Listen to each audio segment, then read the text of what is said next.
Hello बच्चों, यहाँ पे बेसिकली जो टी आर है वो डिनोट कर रहा है किसको, rth term of an AP को।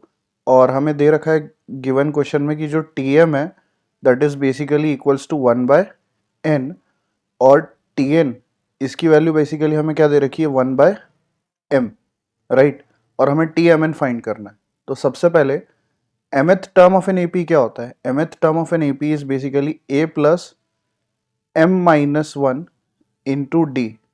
और ये हमें बच्चों किसकी इक्वल दे रखा है? ये हमें दे रखा है इक्वल टू में 1/n के। और उसी तरह से nth टर्म, तो that will be a plus n-1 into D. ये किसकी इक्वल दे रखा है बच्चों हमें गिवन क्वेश्चन में? 1/m के।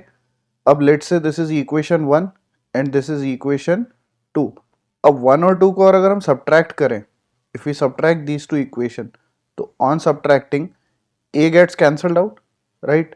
Now यहाँ से d कॉमन ले लेंगे, so what we are going to have? We are going to have m-1 minus of n plus 1 is equals to में क्या हो जाएगा बच्चों? इक्वल्स टू में हो जाएगा 1/n माइनस 1/m, राइट। तो जब हम इसको फर्दर सिंप्लीफाई करेंगे तो on simplifying it further the value of d comes out as 1/mn।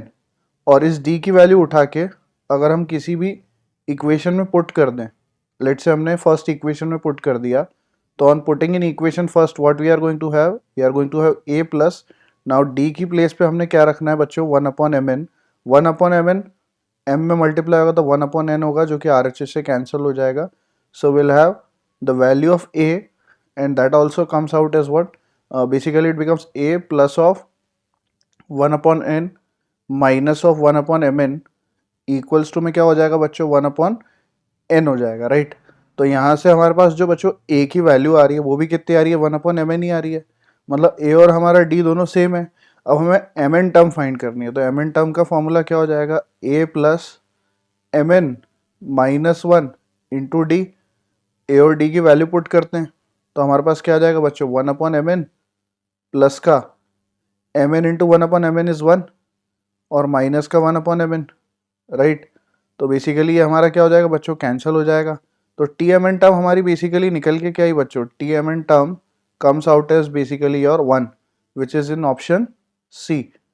I hope आप समझ गए होंगे। Thank you.